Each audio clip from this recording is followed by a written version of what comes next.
Bab 057. Gak usahlah. Aku mau lanjutin pekerjaan soalnya. Malam ini harus selesai. Kamu gak apa-apa nonton TV sendirian? Tanya Davin. Ayu menggeleng pelan. Gak apa-apa. Mau dibuatin kopi? Biar matanya segar. Boleh. Kopi hitam dengan sedikit gula ya, jawab Davin. 107. Ayu mengangguk lalu segera beranjak menuju dapur, sementara Davin mulai duduk di kursi kerjanya. Membuka laptop lalu menyalakannya. Ini, Mas. Hati-hati masih panas. Kata Ayu seraya meletakkan cangkir berisi kopi di atas meja. Davin yang tangannya sedang sibuk di atas keyboard mengangguk cepat. Terima kasih, sayang. Kini giliran Ayu yang mengangguk. Aku tungguin sambil nonton TV ya. Kalau nanti sudah ngantuk, tidur duluan aja, ya. Soalnya pasti lama selesainya. Titah Davin. Baik, bos. Kelakar Ayu sembari melangkah menuju sofa lalu duduk di atasnya. Menyalakan TV dan mengatur volumenya agar tak sampai mengganggu Davin yang sedang bekerja. Detik, menit, hingga hitungan jam berlalu, Davin masih fokus di kursi kerjanya. Sementara Ayu mulai menguap berkali-kali. Lah melirik jam dinding. Pantas saja, waktu memang sudah jam 10 malam.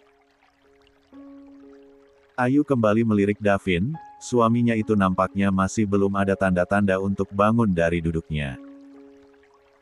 Ah, ternyata ujian rumah tanggaku bukan hanya tentang keluarga masing-masing, tapi juga tentang waktu kebersamaan yang sangat sedikit, batin Ayu.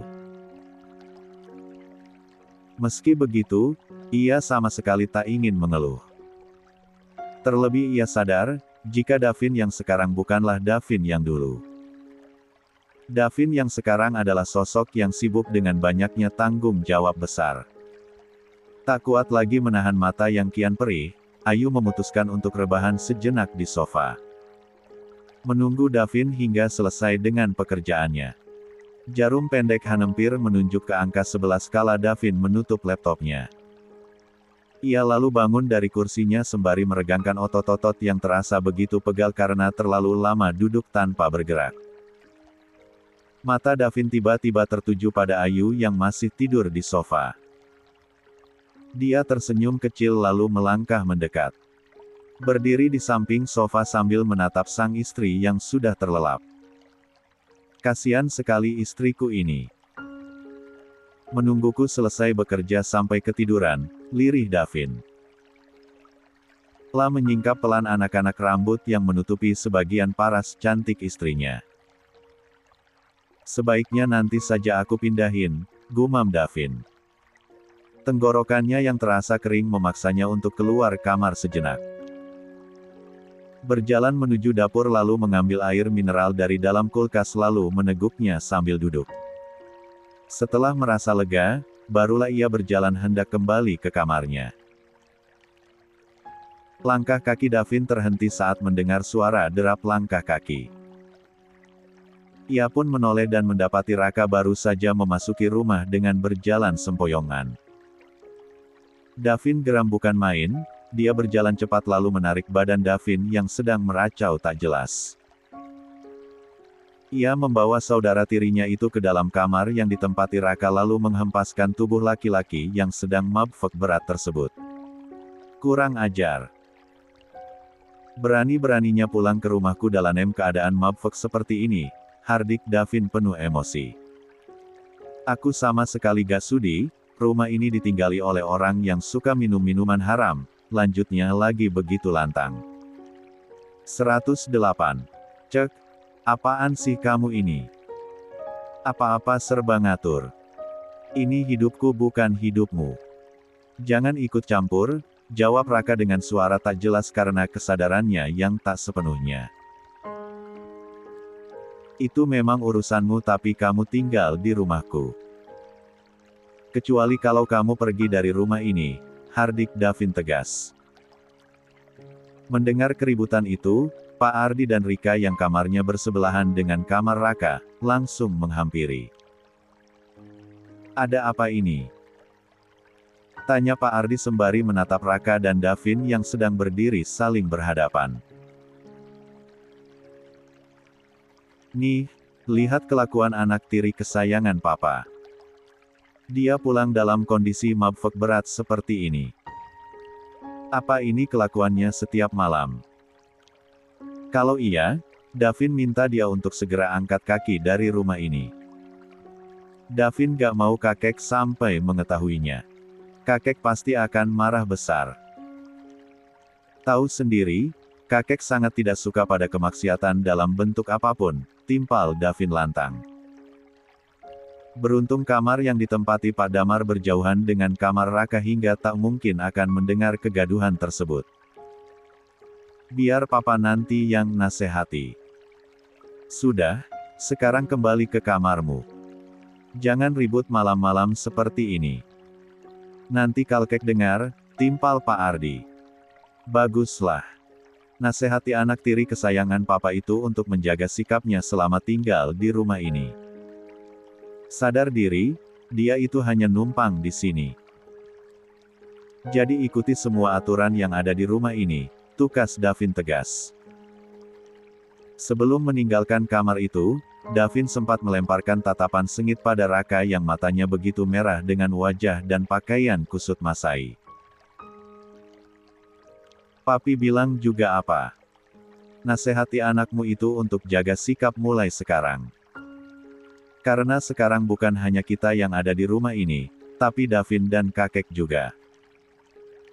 Kita sudah dibuat pusing dengan keuangan yang begitu," ditekan Davin. "Jangan ditambah lagi dengan kelakuan anakmu yang setiap malam mabuk-mabukan dan nongkrong di klub. Bukan hanya Raka yang nanti akan diusir, tapi kita juga. Mau pergi kemana coba?" ujar Pak Ardi setelah kepergian Davin. "Kenapa gak papi aja yang nasehatin? Kan Raka juga sekarang anak papi," timpal Rika dengan entengnya. "CKK. Pak Ardi berdecak kesal. "Awas kalau kamu sampai berbuat kayak gini lagi," ancamnya pada Raka yang langsung menjatuhkan badannya di atas pembaringan. "Sudahlah, Pi. Rakanya juga lagi gak sadar. Sekarang biarkan dia istirahat dulu. Besok baru kita kasih tahu baik-baik," tutur Rika sambil menarik tangan Pak Ardi agar segera keluar dari kamar Raka. Brand 9 sek memang si Davin itu. Sudah semena-mena memotong gajiku, sekarang sok-sokan mengatur hidupku. Memangnya dia siapa? Awas saja kau. Lihat saja nanti apa yang akan aku lakukan dengan mantan pacarmu itu," racau Raka dengan suara pelan dan nyaris hilang kesadaran. 109. Sampai di kamarnya, Davin sempat menarik napasnya dalam-dalam. Lah ingin meredakan gejolak emosi yang sempat menguasai dadanya. Wajahnya yang semula begitu tegang, perlahan melunak lalu berubah menjadi lengkungan senyum manis saat tatapannya tertuju pada Ayu yang masih tertidur di sofa. Davin melangkah perlahan. Kemudian membungkuk untuk menggendong Ayu dan memindahkan istrinya itu ke tempat tidur. Namun, saat tangannya mulai mengangkat badan Ayu, istrinya itu malah membuka mata. Mas. Ngapain?" tanya Ayu yang masih linglung. "Mau pindahin kamu ke kasur. Kasian kan kalau semalaman tidur di sofa," jawab Davin apa adanya. "Gak apa-apa. Aku bisa jalan sendiri," balas Ayu tak enak. "Gak apa-apa. Sudah terlanjur. Lagian ringan ini," timpal Davin sembari melangkah. "Yakin ringan?" tanya Ayu sambil melingkarkan kedua tangannya di leher sang suami. "Iya," jawab Davin sedikit terbata karena ternyata lama-kelamaan bobot sang istri semakin terasa berat. Ayu hanya mengulum senyum. Lah pun menenggel empat-emkan wajahnya di dada bidang Davin. Membiarkan suaminya itu tetap menggendong dirinya sampai ke tempat tidur yang tinggal beberapa langkah. Akhirnya sampai juga, ujar Davin setelah meletakkan istrinya di atas kasur dengan sangat hati-hati. Hebat. Kuat sekali, puji Ayu dengan senyum merekah. Sementara Davin langsung merebahkan badannya di samping sang istri dengan napas tersengal. Yang berat itu cintaku padamu, katanya. Gombal. Ayu pura-pura mencebik manja. Dah buruan tidur. Udah malam tuh. Besok kan Mas harus kerja, lanjutnya lagi sambil melingkarkan tangannya di pinggang sang suami. Davin mengangguk cepat. Dengan posisi tidur menyamping menghadap Ayu dan memeluk istrinya itu, Davin pun mulai menutup matanya. Mengisyaratkan fisik dan batinnya yang sama-sama kelelahan. Sayang, pagi ini kakek jadwal terapi. Tolong temani ya. Sama Nuri juga. Maaf aku gak bisa ikut. Pekerjaan masih banyak banget, pinta Davin pada Ayu pagi ini. Baik, Mas. Nanti aku temenin kakek. Mas gak usah khawatir. Fokus aja pada pekerjaan, timpal Ayu sembari menyiapkan baju kerja untuk sang suami. Makasih, ya, balas Davin seraya menghadiahkan kecupan singkat di pipi sang istri. Sama-sama. Sarapan dulu, yuk. Aku tadi masak sop buntut. Katanya kan Mas suka sarapan yang berkuah, ajak Ayu saat melihat Davin sudah rapi dengan jas hitamnya. 110. Wah, enak kayaknya. Sahut Davin sumringah. Ayo kalau gitu. Kamu juga sekalian sarapan ya. Kan nanti mau langsung antar kakek, lanjut Davin sambil meraih pinggang Ayu yang melingkarkan tangannya di sana. Berjalan bersisian keluar dari kamar menuju ruang makan. Ruang makan pagi ini masih kosong, makanan yang tersedia di atas meja pun masih utuh dan belum tersentuh. Sepertinya Papa dan yang lain belum sarapan ya. Apa aku panggil aja biar sarapan bareng? Tawar Ayu. Gak usah. Bukan urusan kita mereka mau sarapan atau enggak, cegah Davin cepat. Lebih baik kita aja yang sarapan. Biar kuat menghadapi kehidupan, lanjutnya berkelakar. Ia pun menarik sebuah kursi untuk Ayu lalu duduk tepat di sampingnya. Mas mau sama apa? Tanya Ayu setelah mengisi piring untuk Davin dengan satu centong nasi. Sayur saja sama perkedel. Jangan lupa kasih sambal sedikit biar segar nih mata, pinta Davin. Seger lihat yang cantik-cantik ya. Timpal Ayu sembari menyimpan piring yang sudah penuh di depan Davin. Yang cantik sudah ada di rumah. Ngapain lihat yang lain? Jawab Davin santai. Ia pun lalu menyuap makanannya dengan lahap. Seperti biasa. Selalu enak, puji Davin yang lagi dan lagi menyuap dengan lahap. Alhamdulillah kalau suka, balas Ayu dengan mata berbinar. Suka dong. Tapi lama-lama bisa-bisa aku makin gemuk. Perutku makin maju kayak omom. Biarin. Kelakar Davin sembari memajukan perutnya hingga terlihat mengembung. Gak apa-apa. Bagaimanapun bentuknya, aku tetap cinta, sahut Ayu tanpa keraguan. Bisa aja. Timpal Davin seraya mencolek pelan dagu istrinya itu. Ayu hanya bisa mengulum senyum dengan pagi penuh keceriaan dan kehangatan tersebut. Hingga keceriaan itu kembali padam saat suara tapak kaki mengarah ke sana. Tak berselang lama, muncullah Pak Ardi dan Rika yang langsung duduk tanpa menyapa Ayu dan Davin. Mereka langsung menyendok nasi dan lauknya masing-masing. Makan yang banyak, Pi, biar nanti siang gak perlu makan di luar. Ingat loh, Papi harus ngirit mulai sekarang. Gak boleh makan siang di resto lagi. Kan gajinya gak seberapa, ujar Rika berusaha menyindir Davin. Kamu juga, Raka, ayo duduk buruan. Makan yang banyak ya. Jangan boros-boros lagi. Ingat, harus hemat sehemat-hematnya, lanjut Rika pada Raka yang baru muncul. Raka memutar bola mata malas lalu duduk di samping ibunya itu. Ia tak menanggapi apapun karena sedang talk berselera untuk berdebat. Kepalanya masih berdenyut akibat minuman yang kebanyakan dikonsumsinya semalam. Davin yang mendapat sindiran seperti itu, hanya bisa menghela napas diam-diam. Selera makannya yang semula sedang lahap-lahapnya, kini mendadak menguap entah kemana. Oh, iya, aku lupa mengatakan satu hal. Mulai hari ini, siapa saja yang ingin ikut makan di rumah ini, harus ikut serta patungan untuk belanja membeli kebutuhan makanan. Juga harus ikut membantu membayar asisten rumah. 111. Tangga. Kalau tidak bersedia, silakan masak sendiri juga beli sendiri. Tutur Davin saking geramnya dengan kelakuan orang-orang yang duduk di sekelilingnya. Mendengar hal itu, Rika, Raka dan Pak Ardi langsung melotot lebar, mulut mereka bahkan menganga saking terkejutnya. Apa-apaan sih kamu, Vin? Kemarin gaji papa sudah dipangkas begitu banyak, sekarang. Masa iya makan di rumah sendiri harus ikut bayar? Protes Pak Ardi tak terima. Tahu tuh, Pi.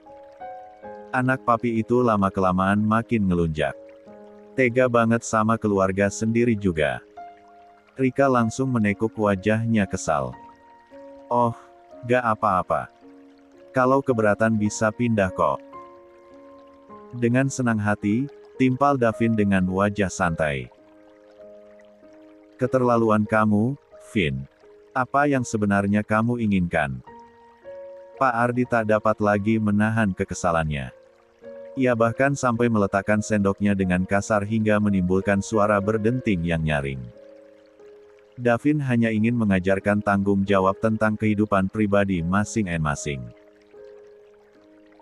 Papa punya keluarga baru, berarti papa harus bertanggung jawab menafkahi mereka dengan uang halal, lalu istri baru papa, juga harus bisa menjalankan tanggung jawab dengan bisa mengelola nafkah itu dengan baik. Salah satunya menyiapkan makanan untuk papa sebagai suaminya. Belanja sendiri, masak sendiri, bukan mengandalkan asisten rumah tangga tapi gak mau ikut bayar, jawab Davin tegas. Bo dengar sendiri, kan? Mulai hari ini, Bo gak perlu masak banyak-banyak. Cukup untuk kakek dan aku. Itu pun kadang Ayu yang masak langsung. Bukan begitu, Mbok? Tutur Davin pada Mbok Sumi yang sedang beres-beres di dapur. Benar sekali, dan, sejak Mbak Ayu tinggal di sini, seringnya masak sendiri. Tadi pagi juga Mbak Ayu yang belanja langsung dari tukang sayur keliling yang suka mangkal di depan gerbang, timpal Mbok Sumi membenarkan. Dengar sendiri kan? Apa Tante Rika sering masakin buat papa? Itu kan tugasnya untuk mengenyangkan perut suami. Bukan bisanya ngabisin uang suami doang, cicit Davin dengan sebelah bibir terangkat. Makin hari tingkat ketidaksopanan anakmu makin meningkat, Pi. Terus papi mau diam aja? Tukas Rika yang sudah begitu kesal. Silakan diskusikan baik-baik mau bagaimana. Mau ikut bayar, mau masak sendiri, atau mau keluar dari rumah ini biar bebas. Itu urusan keluarga papa ya, bukan urusan Davin, ujar Davin begitu entengnya. Bahkan langsung bangkit dari duduknya menandakan tak ingin terlalu berlama-lama melihat drama di hadapannya. Oh, iya satu lagi. Pastikan jangan ada yang datang terlambat. Karena telat 1 menit saja, surat peringatan akan mulai berlaku, lanjut Davin sambil menatap Raka dan Pak Ardi bergantian. Makin menyebalkan saja aturan di rumah ini, ujar Raka ketus setelah kepergian Davin dan Ayu dari meja makan. Wajahnya merah padam menandakan jika ia ikut marah atas apa yang dikatakan Davin. Papi, jangan diam aja dong. Berbuat apa kayak gitu? Masa iya papi ngalah terus sama anak sendiri, pinta Rika pada Pak Ardi yang sedang termenung. Tangan laki-laki itu diguncang perlahan oleh Rika. Terus papi harus gimana? Coba bilang. Jawab Pak Ardi kebingungan.